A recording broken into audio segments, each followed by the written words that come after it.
Eu sou fascinado pelo estudo das profecias bíblicas. Elas realmente me encantam. Por isso eu fico muito empolgado quando vejo o tema Apocalipse estampando várias manchetes.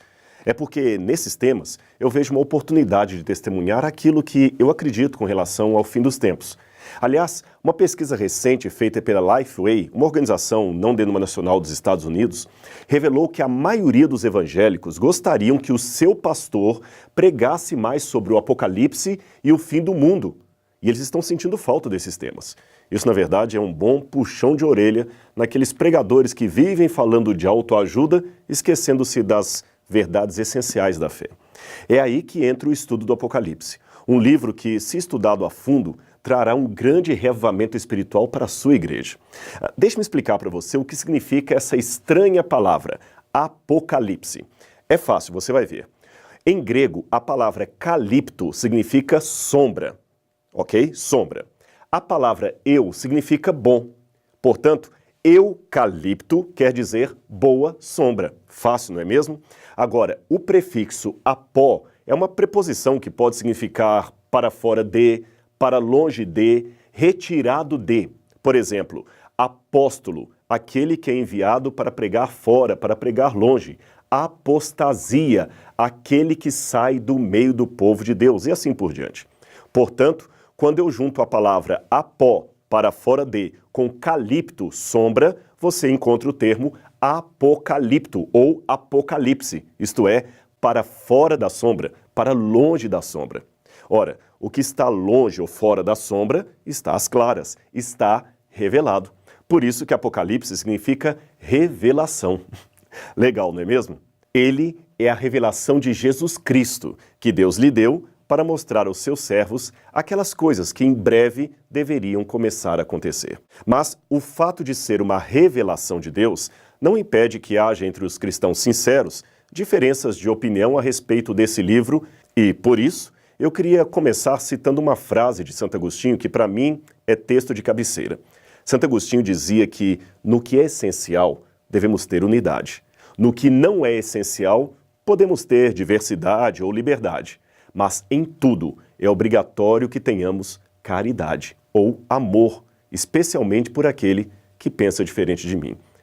É por isso que, com muito respeito, eu creio que vou chocar alguns irmãos evangélicos que seguem as minhas redes sociais. Então, você está preparado para o choque? Pois bem, lá vai. Eu não creio no arrebatamento da igreja. Pronto. Mas como? Será que o Rodrigo Silva perdeu a sua fé? Não é nada disso. E talvez você se surpreenda em saber que eu não estou sozinho nisto.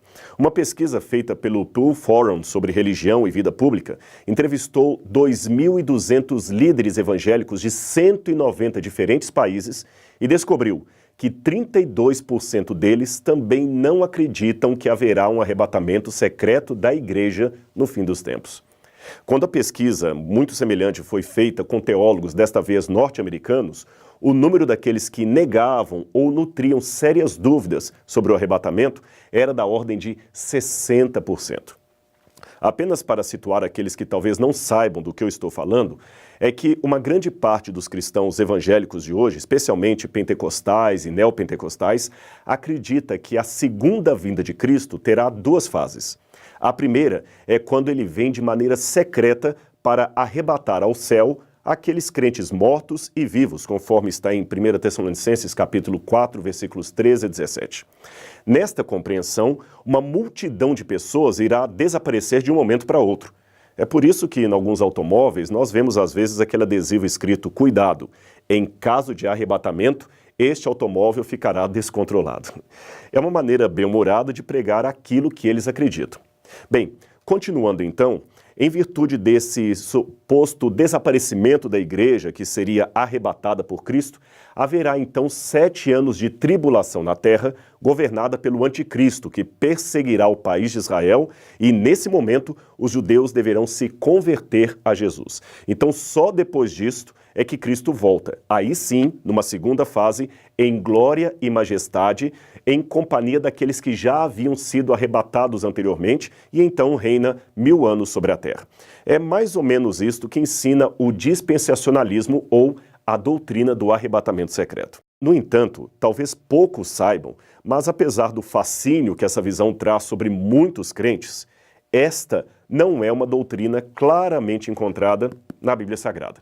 E mesmo que você diga não, está assim na Bíblia, deverá admitir que desde que o apóstolo João escreveu o Apocalipse até o ano de 1830, ninguém jamais falou dela. Ou seja, tivemos 1800 anos de cristianismo sem que ninguém sequer ouvisse falar do tal arrebatamento secreto. Quem primeiro pregou isto foi John Nelson Darby, um pregador anglo-irlandês. E sabe onde ele se inspirou? Nos escritos de um jesuíta espanhol chamado Francisco Ribeira, que projetou a profecia do anticristo para um longínquo futuro a fim de combater a doutrina ou o entendimento protestante da época que via o Apocalipse 13 como se cumprindo no poder papal da Europa. Isto é uma questão de história, eu não estou inventando, você pode checar as fontes. Os grandes reformadores, aqueles como Lutero, Calvino, Zwinglio, os irmãos Morávios, Wesley, nenhum deles acreditava no arrebatamento secreto da igreja. Pelo contrário, todos falavam apenas de uma única e clara volta de Jesus, que acontecerá em apenas um estágio e será visível e gloriosa em todo o mundo, e não num arrebatamento pré-tribulacionista. Somente no início do século XX é que essa visão do fim se tornou popular através da chamada Bíblia Anotada de Scofield e outros evangelistas. Agora, é estranho que uma doutrina assim tão complexa, tão bem elaborada como esta, e que seja supostamente bíblica, seja tão estranha na história do cristianismo. É estranho que nenhum servo de Deus a tenha percebido em 2000 anos de história da igreja. Uma vez um pastor evangélico muito consagrado a Deus, a quem eu respeito muito, me disse: mas Rodrigo, Deus tem de tirar o seu povo da terra antes que venha a grande tribulação. Veja, a história sagrada ensina que em todos os tempos, era ele argumentando, em todos os tempos de juízos divinos sobre as civilizações, Deus sempre livrou seus fiéis. Livrou Noé do dilúvio, livrou a Ló da destruição de Sodoma, livrou a Israel das 10 pragas que atribularam o Egito e prometeu livrar a sua igreja na hora daquela tentação que há de vir sobre toda a terra. Ele então citou Apocalipse capítulo 3, verso 10, que diz: eu te guardarei na hora da provação. Mas espere um pouco. Eu falei para ele então: pastor, guardar é proteger, não é retirar de um lugar para o outro. Em nenhum desses textos que você citou, Deus arrebatou o seu povo para não sofrer o juízo. Pelo contrário, ele os protegeu, mas não os tirou. Jesus mesmo orou ao Pai: não peço que os tires do mundo, mas que os livres do mal.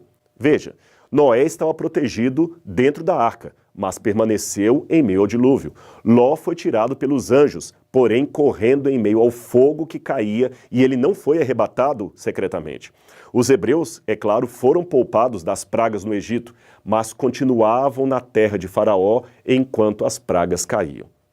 Com muito respeito pelos que pensam diferente, eu digo que não vejo na Bíblia Sagrada nenhuma passagem que ensine claramente a volta de Jesus em 2 estágios, um secreto, o outro visível.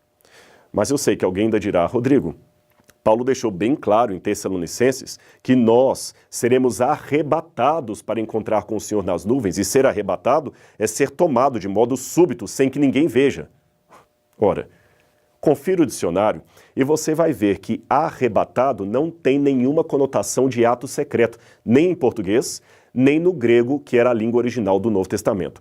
Tanto é que a palavra harpazo, ou arrebatar, pode ser traduzida por roubar em Mateus 12, 29. E veja que ela claramente tem o sentido de algo visível, pois Jesus diz nessa passagem que ninguém consegue roubar ou arrebatar a casa do valente a menos que o amarre. Ora, se fosse algo secreto, o valente nem perceberia.